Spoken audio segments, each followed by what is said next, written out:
their parents in their hands. I built a lot of women refuse to understand.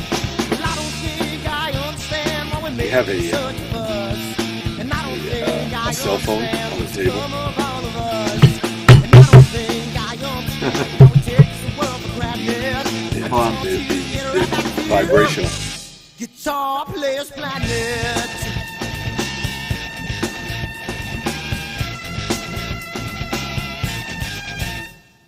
You see it in the papers, you read it every day. The riots and the fires going on in South LA. The muggers and the government, they're all wanting the same thing. They take you for your money and whatever else you bring. Well, I don't think I understand why we're making such a fuss. And I don't think I understand what's come of all of us. And I don't think I understand why we take this world for granted. I just want to get right back to Guitar Players Planet.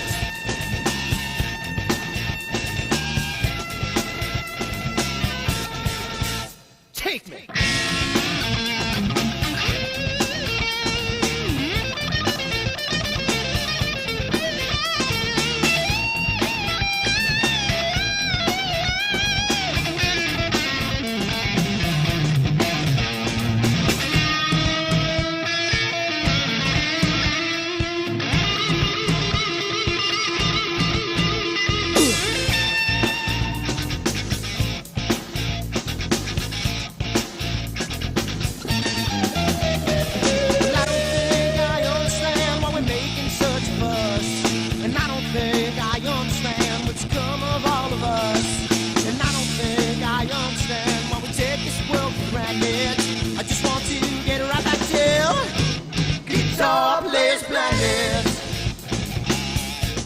Guitar Players Planet. Guitar Players Planet.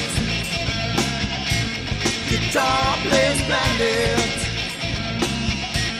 Guitar Players Planet. Guitar Players Planet.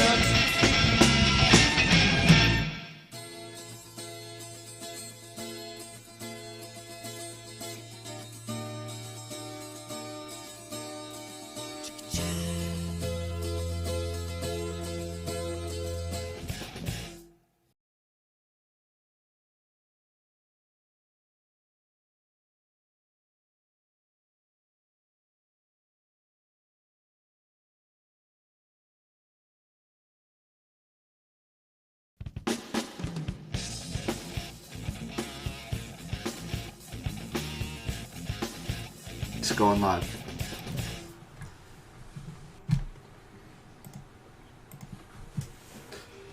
And we're here. Oh, hi everybody. It's been a day. It's been a crazy day. I'm gonna get that clock out of there.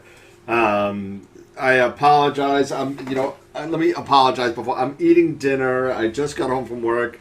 I didn't have my coffee. I tripped up a curve. I busted my knee. I busted my thumb. I spent 12 hours at work. And it's been a hell of a day. I got to be honest with you. So I'm sorry for all of our watchers that are out there that were on time when we were not. Yeah. So it's been a good day. How's your day going, Scott? Because my day was just a mess. Yeah. Yeah, no, my day's been going pretty well. I actually got in touch with some of the people at Farpoint, and looks like my stuff is going to be getting here next week. I hope they're finishing up the JMI case for the whole rig, and so they can see the light at the end of the tunnel, and it's no longer a train. So things are good, and not to mention my shirts. My shirt came in. Yeah. Yeah, so did mine. You want to see what mine says? I'll show you what mine says. I got vaccinated, but still ain't. Yeah, well, yeah. That's been my policy for years. I didn't need COVID to want people to stay away. Exactly right. So yeah, so we got some things. We got some things going on. Hold on a second. Where's my thing?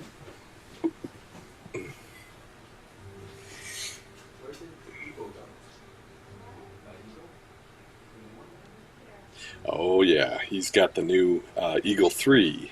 Not that. No, I'm sorry. The Eagle LE. My bad. The LE. I think he's been testing that. So that should be interesting to see what he's come up with as far as the details on the LE. So my plan was to have a testing preliminary result before the show. As you can see, it's still in the box. So hopefully by next Friday I'll have something. So that's here. I wanna benchmark it. I wanna test it through. Even though I'm not really doing apples to apples because the LE is a new product. It's basically brand new. We just got them at Camera Concepts. We have 2 of them. I have 1 of them that I'm testing. But I'm expecting good things. So it's going to be good. I just want to see how it performs versus the 3. Being again, it's not apples to apples because this is a Celeron processor. I think mine is an i5. They're i5s, yeah. i5. Because the i5 is the only one that runs 12 volt. Yeah, right. Yeah, so it's the i5, and I got more RAM. This only has 4, I think, in it. If I remember, yeah, 4 gig of RAM and 120 gig solid state drive. So it's more than capable, I would think, to do acquisition. So I'm real excited. I'm hoping to have some, even though it's going to be raining, I can benchmark it. I can see how fast programs load up. I'm going to turn both of them on at the same time and time them and see. Even though, again, it's not apples to apples, but you want a comparison. Target. So, yeah. Target market. Exactly. So it's going to be cool. So we got the Eagle LE. I got all the garbage to put together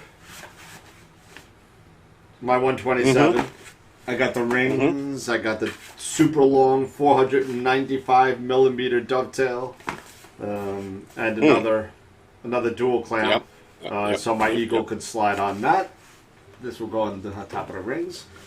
So let me throw something out. I haven't seen anything in the chat, to be honest with you. There's really got 5 because we started late. I don't expect a lot of viewers today, so I do apologize about that. That's what are you gonna do?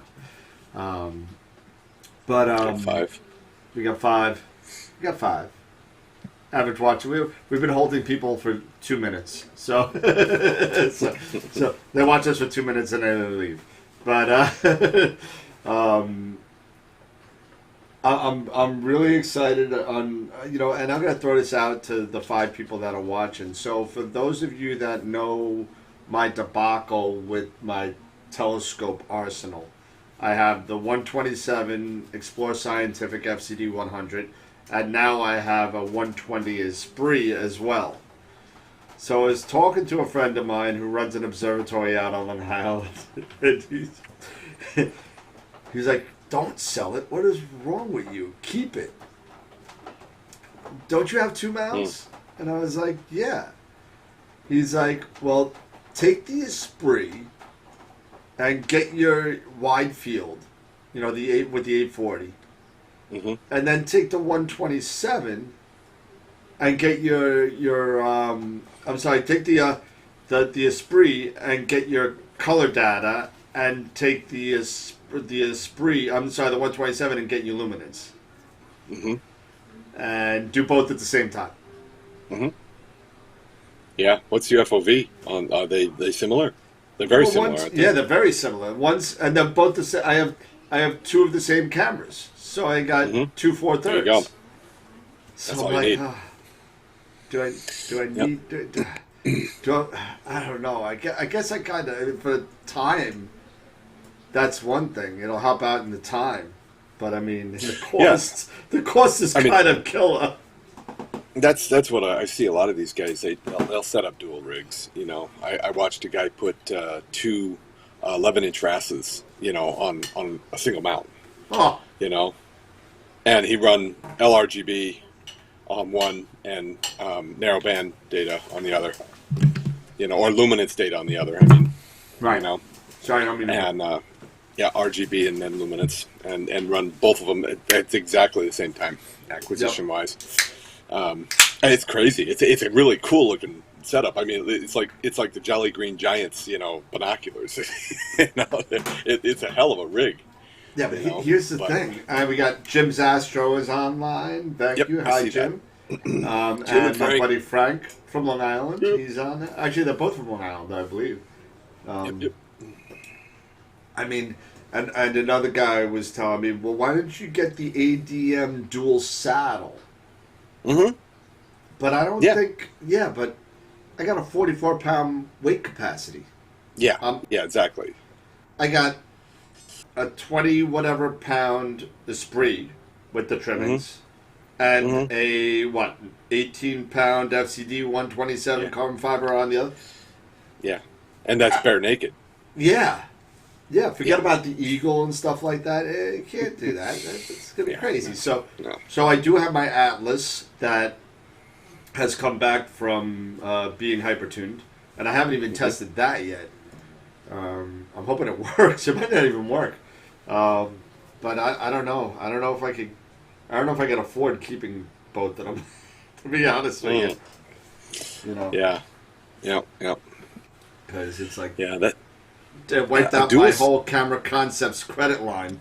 A dual setup like that, a smaller dual setup, a refractor dual setup like that, might be kind of fun to do on the CGXL if nobody ever actually takes it off my hands.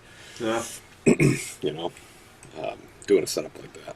I'm very partial to the Cinta mounts. I just know them well. Mm-hmm.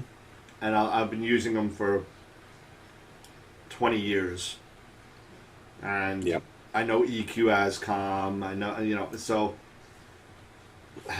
it's like, do I want to jump to a Celestron mount? No, I don't. I really don't. Yeah. Yep. Frank said he's on 9 1/4. Yeah. We were just talking about that today. Yeah, you'll see that this time next year. Yeah, something like that. Like second quarter, yeah.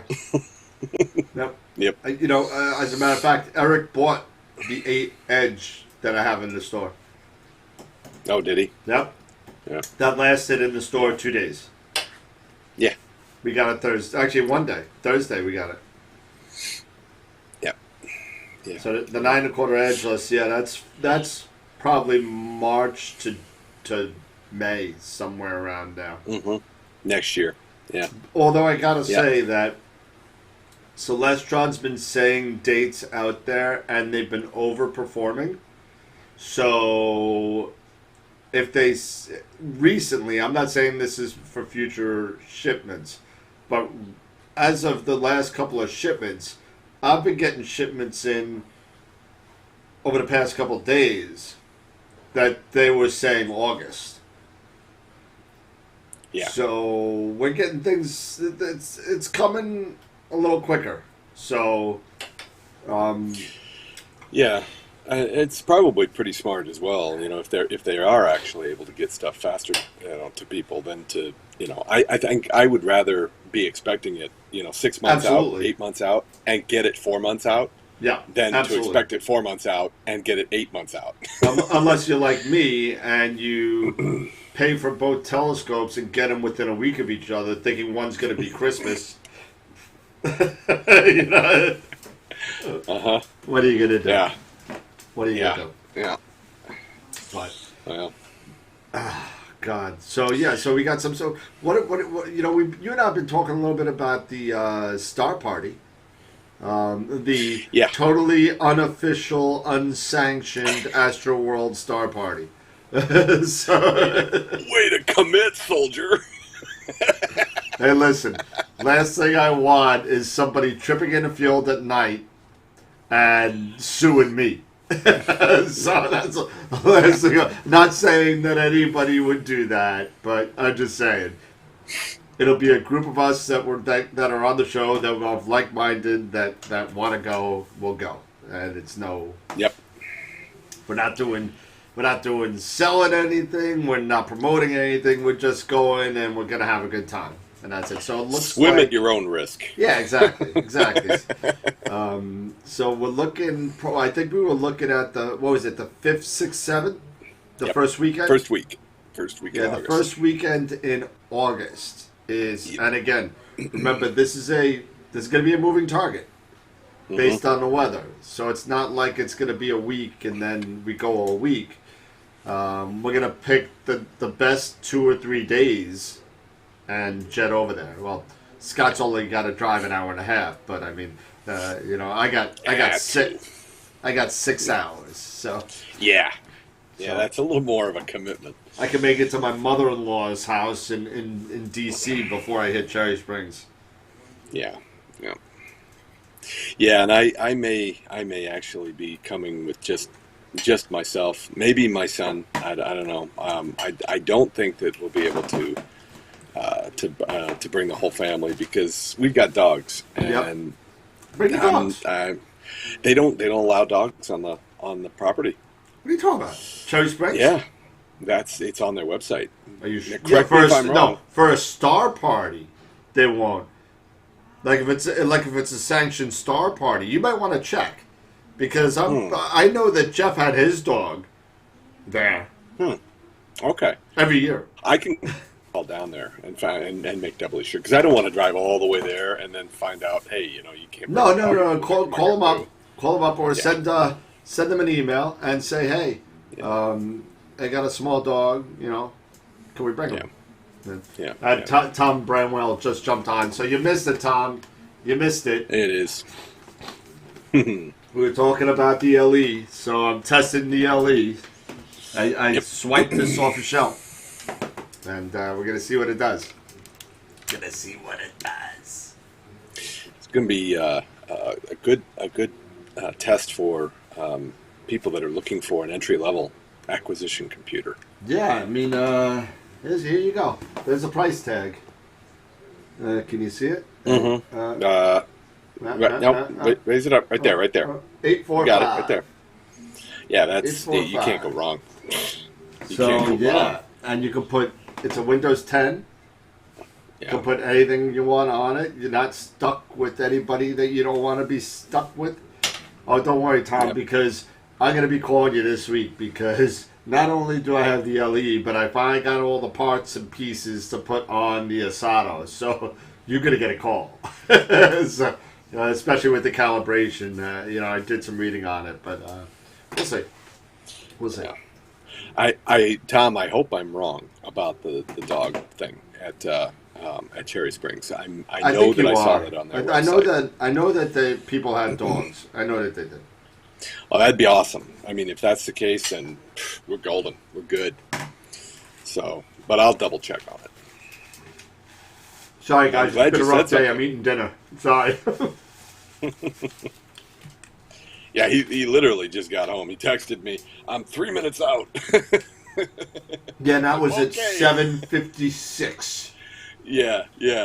I'm like, it was just a bad day. I had networking issues at work, and I went through 3 registers before I got them online. It was just a big mess. Anyway, you don't want to hear about my sob story. So calibration. I did a lot of reading on the calibration. I just hope I have enough backspacing because the Explore Scientific scopes are notorious for those stupid extension tubes that you got to put on their focuser in order to get the back focus, just to get focus. It's not even considered back focus. They just don't make their draw tube long enough or space out their tube long enough so you can get focus within the length of the focus tube. I don't understand that. Maybe Tyler eventually can I don't understand why you have to add half a mile of extension tubes. You gotta see some of these Explore Scientifics, especially the Essentials. Oh my God, Yeah. the scope stops here, and you got this much of extensions. Yeah, that's ridiculous. I mean, it bangs on the tripod legs, and it's a big mess. You need an extension pier. The back focus on my C14 is 146 millimeter, right? So if I take a tape measure, step away for a second. If I take a tape measure, go from the scope all the way to the end of the camera, I'm at 13 and a quarter inches total length from the scope all the way to the back of the camera. 13 inches. That's including the tube, though. That's everything. Yeah, no, that's everything. You're talking about extension tubes that are that long before you even get to an implement, a peripheral. I mean, that's just crazy. Where's Tom? Here you go, Tom. I got something for you. There you go. Oh my God. There you go. There are all my spacers and everything. There you go. Because that's what I'm going to have to need to figure this out. Because I got plenty of Explore Scientific ones, which I'm not using anyway. It's just...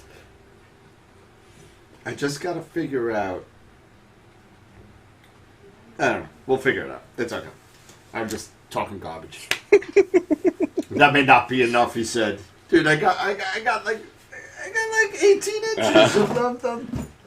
I got plenty. so hi gang. What's going on? Yeah, so I'm hoping that I may have to get an emergency shipment from Tom of those 15 millimeter Asato 3-inch spacers. I think so I may need some of those. So keep them in a bag for me, Tom. There you go. Have them shipped out overnight if we have to. Actually, no, I got some crap weather coming in. Bad. It's been awful here. I could not believe my weather. I mean, granted, I live in upstate New York. All right, I'm just outside of Rochester. I mean, weather comes right in off of Lake Ontario. Right, it was 90 degrees here 2 days ago. Okay, 89, just shy of 90 degrees here 2 days ago. I woke up this morning, 36 degrees. I'm like, are you freaking kidding me? Who up there doesn't like me? 36 freaking degrees at the end of May. It's insanity. It's insanity. So. Yes, George, I'll be installing the Asato on the 127 carbon fiber. Yep. Hey, here you go, Tom. I got your next shirt, Tom. There you go. Right here. You see that? Okay. So yeah. So okay. So yeah. So again, back to Cherry Springs Star Party. Yeah. Yeah. So again, we're looking at that first weekend. We're gonna keep an eye 3 days before, 3 days after. So anywhere from like the 3rd or the 4th to like the 10th or the 11th, it could be anywhere in between there, depending on the weather. Yep. So I know sometimes it's tough to get a couple days off like that, especially if some of us, that are not like Scott, that are retired and all that. But retired, yeah. Retired. Yeah, so just tired. I don't know about retired. I'm retired. Just tired. Yeah, well, just tired. Bad day. If I had guts, I'd show you the big bruise on my knee right now. Ooh, did you take a fall? Oh yeah, I wasn't paying attention. I didn't have my coffee. I had a drill and some screws or something. And in this store, the curb is not the normal height of a curb. It's like two curbs on top of each other. And I didn't lift 1 foot high enough, and I tripped over the curb and bam, smashed my knee, but did something to my thumb. My thumb was gushing blood, and I didn't even know it until somebody said, hey, you're dripping blood. I'm like, really? So I put some pressure on that. It's been a bad day. Never. It's been a bad day. Bad work day. Yeah. Yeah. There's always parts of me in any project that I do. Yeah. I'm always bleeding or scuffed or scraped or something. So But, George asked Cherry the Springs. specs on the adapter from Precise Parts. So if you want, I can measure it. I have it right here. I forgot the exact width. Give me a second. Oh, is this the specs for the Asado? No, for the Precise Parts. Oh, For the Precise Parts the adapter. specs on the adapter. Oh, I see. Let's see. So this is it here. So this is it. Right here. So you got... Oh, yeah. This is the scope side. And this is the Asado. Really, guys, at Precise Parts? You guys suck. What happened? One of the set screws just literally fell out of the hole, and I don't know where it went. I'll have to find it before the dogs eat it. But, oh, there it is. Cool. And... Grub screw? Yeah, a little hex. Mm-hmm. Here we go. So I got my trusty digital caliper that's, I don't know what Scott has. He's got this crazy, that doesn't even tell English. I don't even know what that is. This is what machinists use. Yeah, you took a measurement the other day. He's like, it's 878 kilometers or something. So from end to end here, full width, this is...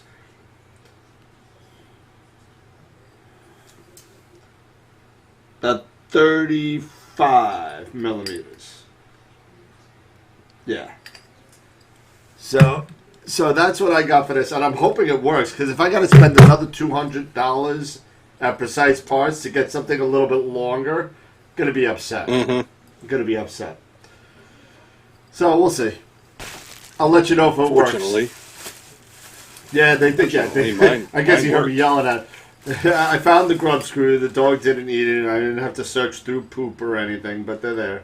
I got all three now, and we'll see. So it's the so if you have the carbon fiber, be careful if you're doing this on the 127, because there's two settings in Precise Parts for the 127. Make sure you get the right side, telescope side.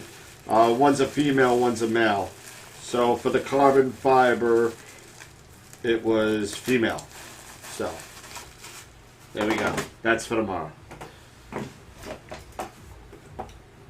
So how's everybody doing? So you know what? So we're gonna have the star party, and we're also starting to take our next set of donations for our next challenge, for the Southern Sky Challenge. So that being said, we're really looking at, and I'm gonna butcher the name probably, Etta Karina. Mm-hmm. And if you, let's see if I could. Okay, so desktop. Let's see if I can do real quick. ETACAR. And a Karina. There you go. We'll get a nice big picture.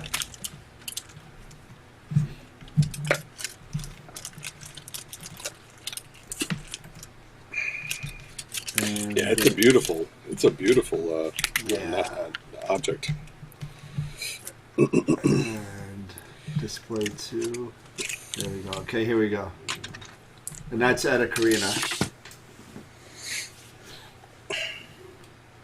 Okay, so that's what we're looking at, and that's something that you can't get in the Northern Hemisphere. For those of you that don't know anything about the Southern Sky Challenge, we started, I think, in January, maybe? December? Something like that. Mm-hmm.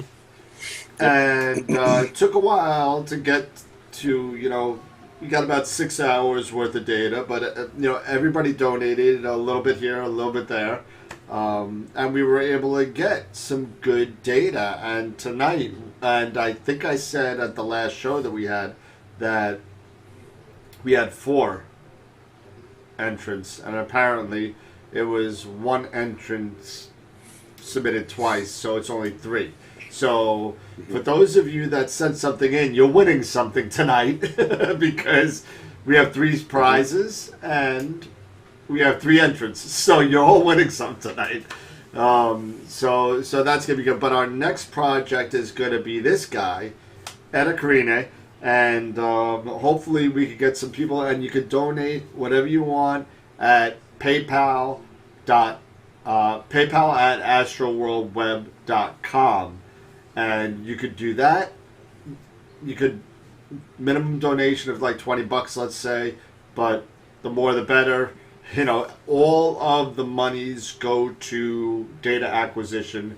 I put my PayPal receipts up on the website, and you know, just so everybody can see. I retract anybody's names or emails that's on there, so nobody knows.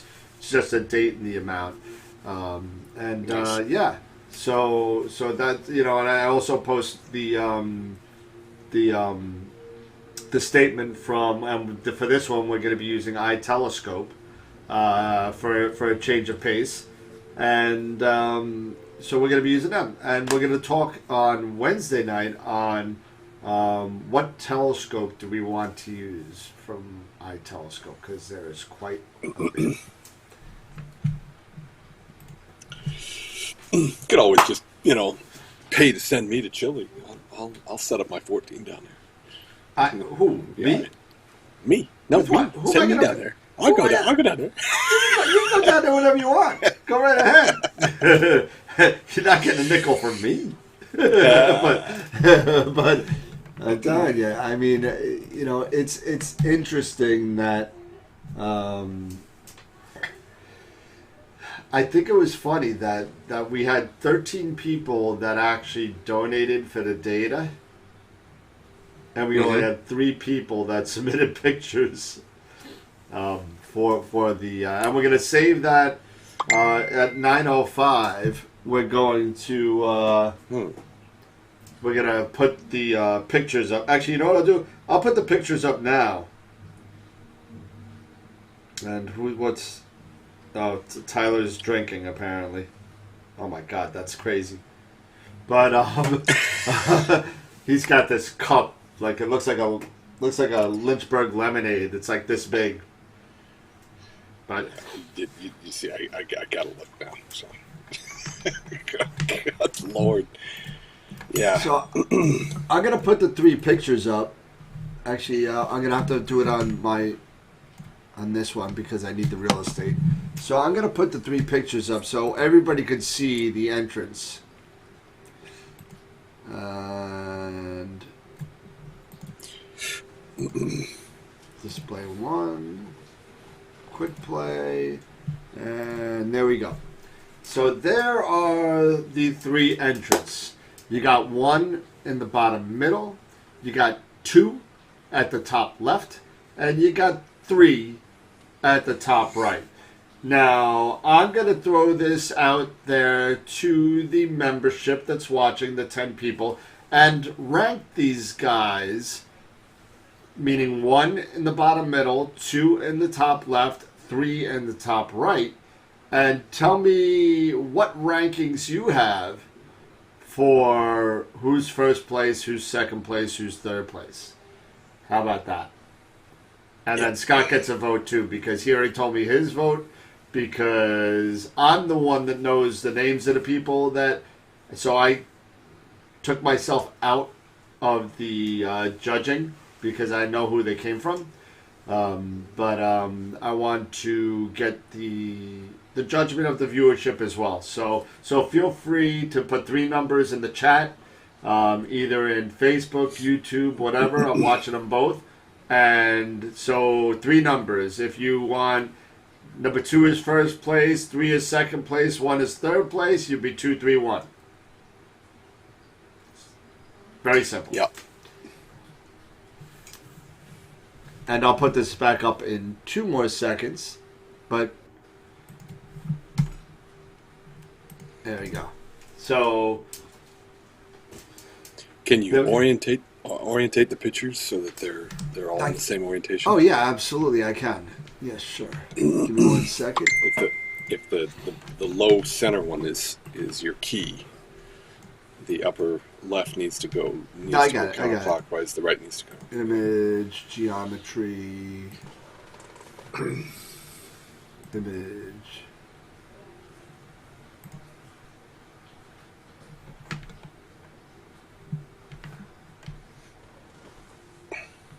And I need to go.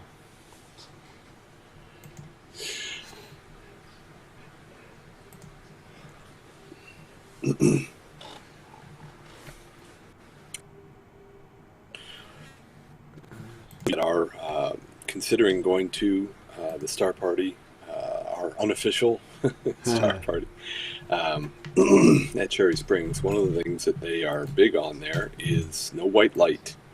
Yeah. And that is nothing. You know, not even the light that's coming off of your cell phone. They don't even like that. You know, certainly nothing like headlights or headlamps, white light headlamps. You know, everybody should have a red lamp. But one of the things that you can get on Amazon that's really kind of cool for like your telescope legs and for your electrical cords and so on and so forth are these things. And they're relatively cheap, pure red light, and they literally you just break them, chem stick, shake them up, break them, and they will literally fold right around into a circle, and you can wrap them right around your tripod legs. That's and cool. They glow really, really nice. I've actually used these now for many years. They work really well, and they're not expensive at all on Amazon. They're relatively cheap. You can get, I think, this amount here that I got was, I don't know, it's a couple of hundred, I think. Something like that. But yeah, they wrap around. You can wrap them around. They're flexible. Yep. They're just a glow stick, and they work really, really well. So. Yeah, if you don't want glow sticks and you want lights, they actually I want to say it's AstroZap, I think. I could be wrong. Mm-hmm. No, Astro Gizmos. Astro Gizmos sells something they call Kick-Me-Nots. And basically it's 2 watch batteries. And you got 3 settings, and they're flashing red lights or steady red lights. Or pulsing, I think they have red lights. And literally, I have yet to change the batteries on mine. I've used them a lot. Yep. They also have the battery-powered rope light, little tiny thin rope light, very, very thin, like 1/8 inch, that you can use, and it just runs off of a couple AA batteries, and nice glow on those. They're a little bit more pricey though, like $15 or $20 for each light. Yeah. But sorry, guys. I have a set of those. I have a set of those wrapped around my tripod legs.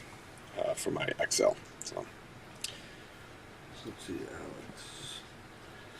Let's see. Adapter for what?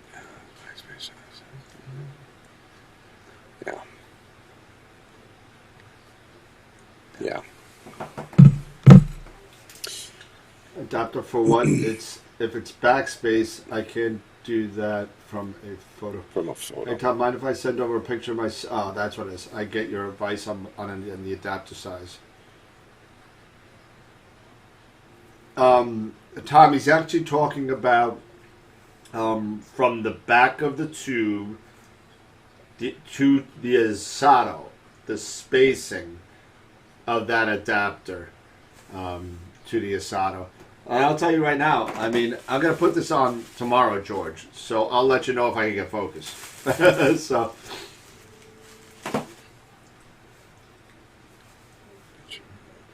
So everyone's saying, I see 213, 213, 213.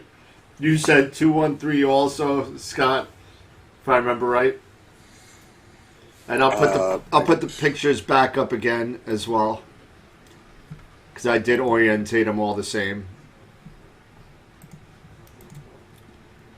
Quick display. There you go. So that's all orientated the same.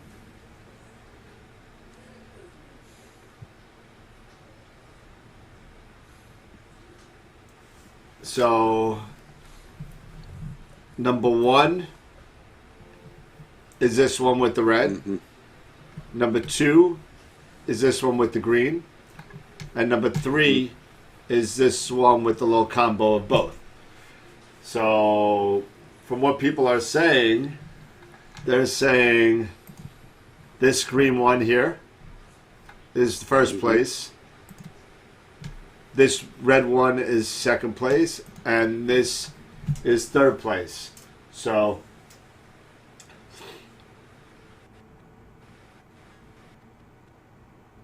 the draw true by the travel of the year just says run it out to 12 for your measurement, then it'll give you yeah. So that's what we're looking at right now. We got some other people watching, so if you want to vote for the winners, remember that number 1 is the bottom center, number 2 is the top left, and number 3 is the top right. So just let us know how you rank these. If you think 2 is the best, so you would do 2. If you think 3 is second and 1 is third, it would be 2, 3, 1. And we're at about 9:05. In about 10 minutes, we'll crown the winners of the first Sun Sky Challenge. That's kind of exciting. Nice. Vote number 3. Number 3 is your first place. Is that what you're saying, Tom? Number 3?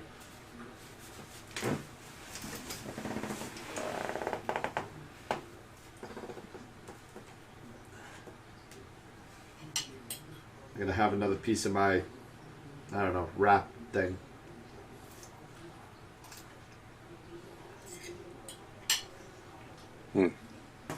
Ah. Nice.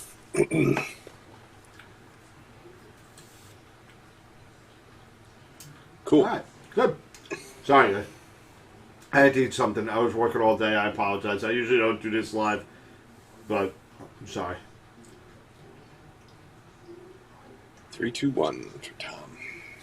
And now we got 3, 2, 1, 3, 1, 2. Jim changed. Okay. So Jim changed. I'm gonna have to make a list.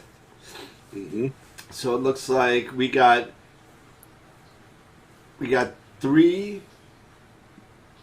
I'm sorry. 2 votes for number 2 and 2 votes for number 3 for the winner. Mm-hmm. So I guess we need a 5th one. So somebody out there give us another vote because we need a tiebreaker. Yep. All right, and let's see. So Sun Sky Challenge, Etta Karine. You know what? I've been getting a lot of questions, especially from one of our longtime watchers, and she knows who she is, regarding she's trying to match up a camera, and Joel looked like broke the tie at 3 votes for number 2, 2 votes for number 3 for first place. It looks like one's got second place cold at everyone voting except for Tom with the 1.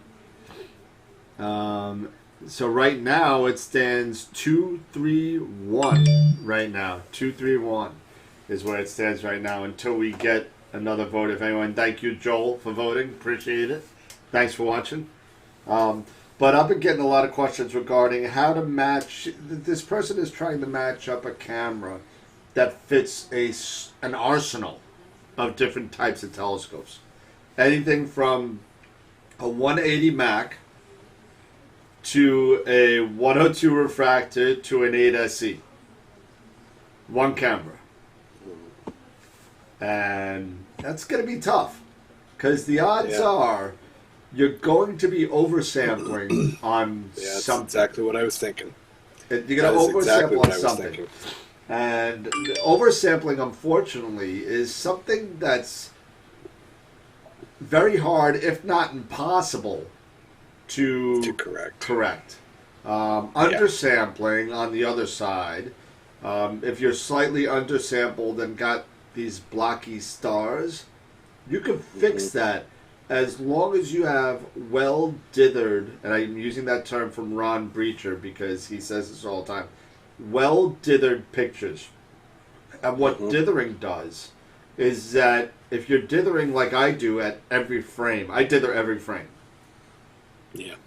And what it does is after every frame, it moves the telescope a couple of pixels in one way or the other. So if you have blocky stars, you can use that information to smooth out the arc of the star. Yeah. And you drizzle this data. It's called drizzling. And you can drizzle the data and you can fix that. Yeah, the other side of the equation, you're dealing with data that's lost. Yeah. It's burnt. Yeah, it's fried. Yeah, it's fried. You can't do anything with it. It's like overexposing a roll of film. The histogram. Yeah. You're all the way to the right. To the right. Side of the yeah, you're all the way at the white end, and there's no recovering for that. You can't recover from that. You've blasted every single piece of color data you could possibly think of because you shifted so far to the white, and you can't recover from that. Undersampling, you'll get the data, and you can recover from the blockiness. So. If I'd rather be ideal, pixel per pixel. But if I'm going to choose, I'd definitely rather under than over sample at all. Yeah. Yep.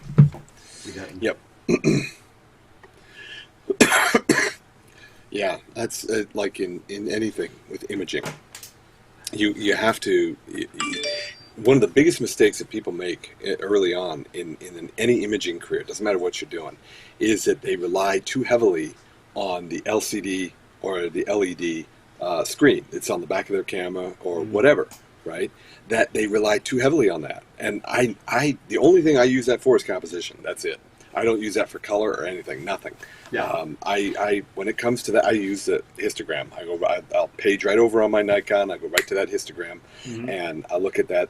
And the histogram isn't the end all to beat all at all either, but it will at least get you in the ball field so that you know that you're not either clipped or all the way white or clipped all the way black. Yeah. So that's. The histogram is your friend. Yes, you want to use that. You want to get very familiar with that histogram. Because it's very important. Especially when you're doing flats. Oh, yeah. Yeah. And the rule of thumb, I believe, on that is right around 40%. It depends on... it depends on what you're shooting. Because, believe it or not, with my CCD, I find that closer to 50. I know you were at 50. Yeah, closer to 50 is better for me. Yep. How does that happen? Wrong scope camera combination. Yeah. So if your pixels are too big or too small for your focal length, and if you want, I could show you. If you haven't seen this, we've spoken about this on the show before, but I could show you again regarding telescope.tools. Yeah, it has to do with well depth, and how fast you're filling those jewels up. If you fill that well up, if you go over, you're dumping. You can't go anywhere. You can't put any more information into that and burning. it's never a good thing. There's a balance when it comes to, the kind of camera that you're using and the scope that you're using. Here you go. I was very very careful about the 14, because that thing is it's a monster light bucket, and so I had it was going to work. It was going to be oversampled. It wasn't going to be undersampled, and I could fix it, just with binning, and 26 was a group of that big SE. Yeah, it looks like you're stuttering a little bit there, Scott. But you're falling off as far as now you're back. I don't know what happened, but anyway. So astronomy.tools. This is a really cool thing, and it has a lot of cool calculators. So if I share my screen here. And we'll look at astronomy.tools, and that's all it is, just astronomy.tools. And if you go under the calculators, you'll find a whole bunch of cool stuff here. CCD calculators, dust reflection calculator, guide scope suitability. You can do field of view for different scopes and different objects in imaging mode or visual. So I could choose any scope I want. I could choose whatever camera I want. So if I have like a ZWO whatever, it's there all the way at the bottom. Say if I got a 294 and that lovely Explore Scientific 127. There we go. It's not an AR. That's garbage. And, wow. Oh, mate. They don't. Where is it? We'll use the 127 Essential. Okay, it's the same focal length anyway. So let's say I wanted to see what M13 looks like in that. Okay, and then add it to the view. And that's what it would look like in the 127 with the 294. Okay, now that gives you a good idea of field of view. But let's say I wanted to change camera to the 294 instead of the 294. Maybe I wanted to get a... No, 533. We'll stay in the same price range. So 533. And you can add that to the view. So now you can have two different chips on top of each other so you can compare. The red is the 294. The yellow is the 533. Both the same scope.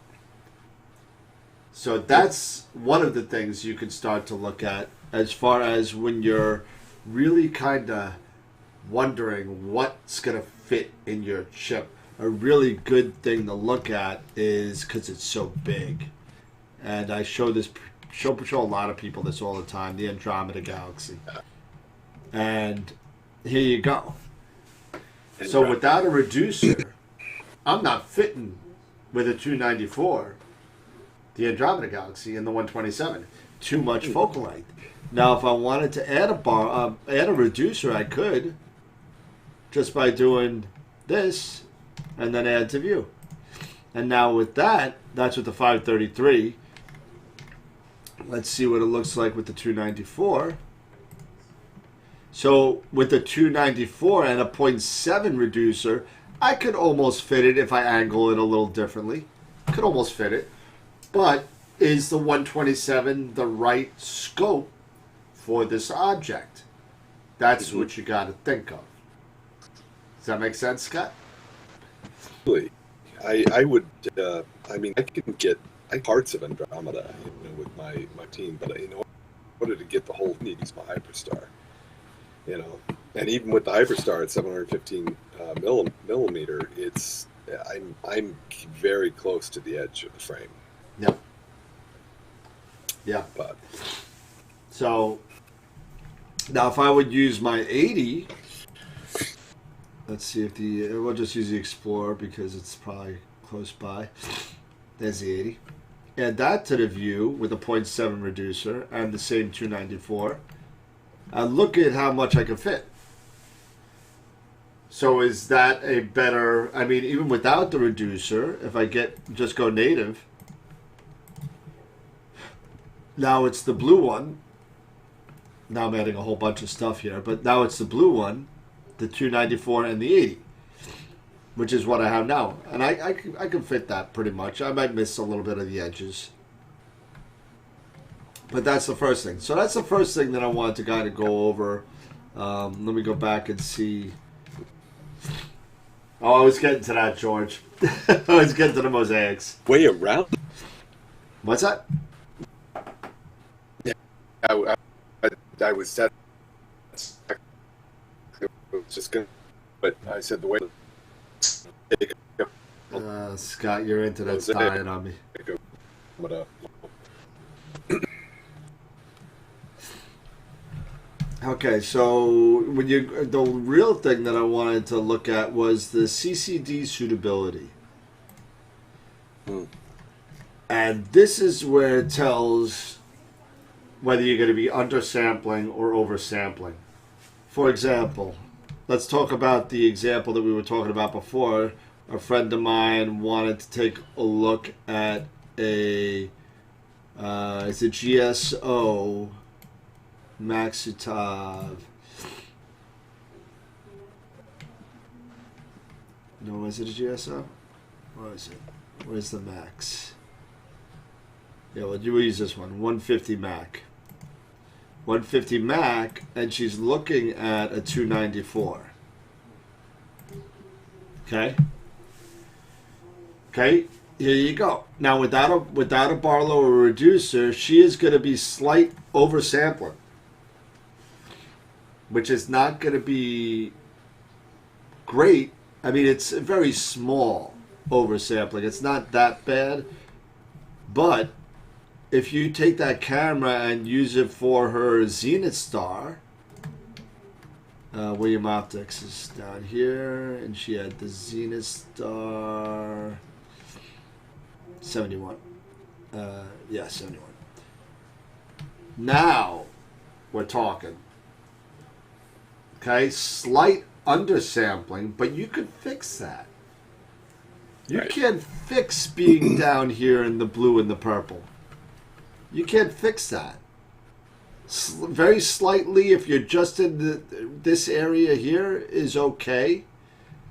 But you really want to be somewhere between the green and the yellow. Slight undersampling is okay. You could dither and you could drizzle that out. You can't dizzle and drizzle out of this mess over here. You don't want to be oversampling. That's going to be some ugly stuff. So when you're trying to match a camera to a scope, I would really strongly suggest really visiting the site and taking a look at your options before you start dumping $1,000 on a camera that may or may not work with the scope. Let me get back to here, and then we're back on the 2 view. And I guess the biggest thing that you just want to do is you just want to be honest with yourself on what you want to image. What do you want to get? What's your goal? What do you want to fit on that chip? Now, to George's point, who made a really good point in the chat, you could do something that's called a mosaic. And what a mosaic is, it will take, if your object is too big for your chip, you could split that object into, let's say, 4 quadrants and take 4 pictures of each quadrant and stitch them together with software. So you could do that. It does take a lot longer time. You're doing 4 times the data. But if you're in a situation where you don't have you have too much focal length and you don't have a reducer and you want to do a mosaic, you can absolutely do that and get away with that. So.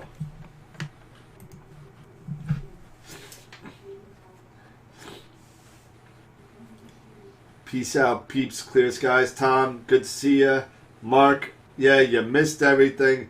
And, yeah, okay, so, well, I guess it's 9:16. We may as well talk about the winners of the Southern Sky Challenge. So it looks like, and correct me if I'm wrong, Scott, I might have that in math wrong. It looks like it's 2, 1, 3. Does that sound right? Yes. Was that a yes? Yeah. Yeah, 2, 1, 3. So let's bring it back up for 2, 1, 3. And what did I do? What did I do?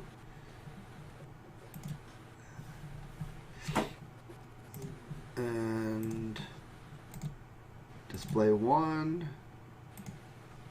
And there we go. So first place is number 2. Second place, number 1. Third place, number 3. So, that being said, I'll put out the names because you're going to be shocked when you hear this. Okay? Number 2, the winner of the first Southern Sky Challenge, which is the prize of a $100 gift certificate to Camera Concepts and 1 hour of tutorial time with Ron Breacher at mastersofpixinsight.com. He was generous to give us that. The winner of the first... Actually, you know what? Let's go to the third prize first. Let's go back. Third prize, Tarantula number 3. The winner of 1 hour by itself with Ron Breacher goes to Alex Smith, which was the submission for Tarantula number 3. Tarantula number 1, second place.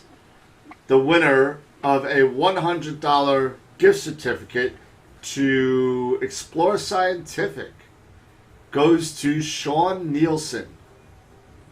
Sean Nielsen from Visible Dark is in second place. And Sean, him and I had a conversation. If he was to win something, he's going to forward this off to his viewers in a raffle on his channel. So just so you know, that was nice of him to do. So, and if you know that, then the person who knows the number 1 picture, who just came on, said he missed everything, goes to Mark Ellis, who wins the first Southern Sky Challenge. So congratulations to the winners. I will email everybody their information for their vouchers and put the proper people in play. So nice. So we got third place Alex Smith, second place Sean Nielsen, and first place Mark Ellis. So thank you guys for your input. Appreciate everything. That was great. Awesome. So great time. We got some good data. We all had a lot of fun. And hey, I'm ready for the next one. So Etta Karina will go back to the video. So thank you guys. Nice job to everybody, because that was a lot of fun. Absolutely. Yeah. So got some stuff going on. So our next one, starting today, we're going to be taking donations at PayPal. Do I have this email? No, I don't have that. I don't have that. Of course I don't have it. So get a pen. PayPal at AstroWorldWeb.com. And you could donate PayPal to the group, and it all goes towards data acquisition on iTelescope for Etta Karine. And we will continue to take donations probably for the next 6 weeks or so. Or if we get 6 hours, whichever comes first.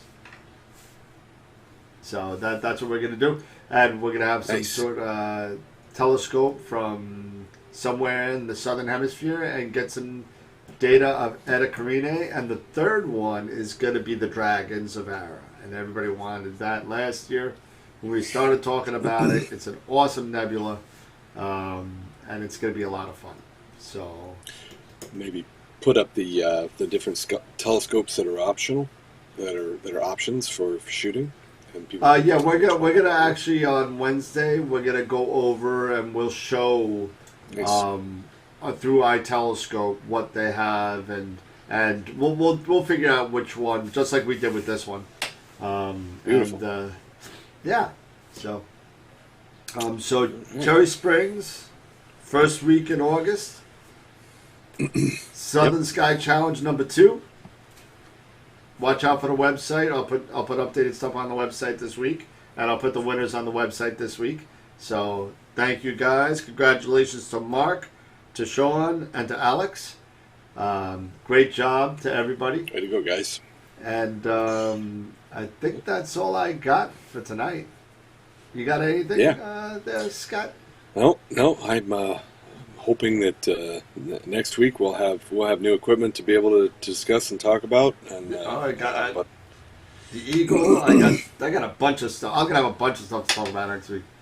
But Yep. yeah, That'll work.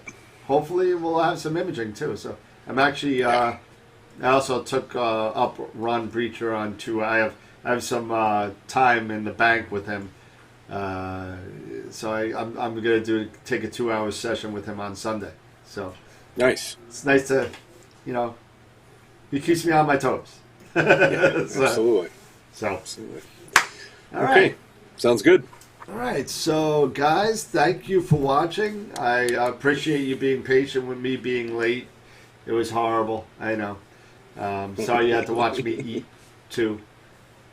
I'm deciding what I want to shoot this evening. You don't even know... Mark, you realize you won the Sun Sky Challenge? You're worried about what you're shooting? You stink. But anyway... Guys, have a good night. I'm going to go get a whiskey sour, and I'm going to chill out with my wife. And, Mark, you're a mess, my friend. But,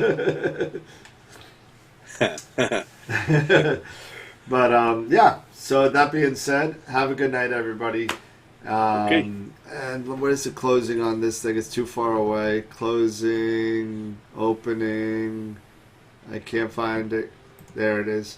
And all right, so tagline in it. Remember? Oh, you know what I got? I also got new business cards and new magnets, and I got an AstroWorld pen too. I got that. I'll show that next week. Yep. They look great.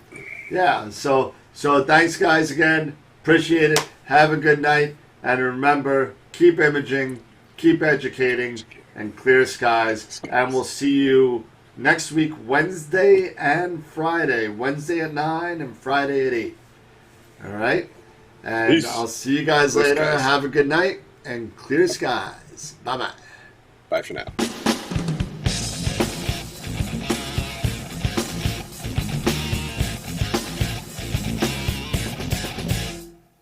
I've seen a lot of bankers, and I've seen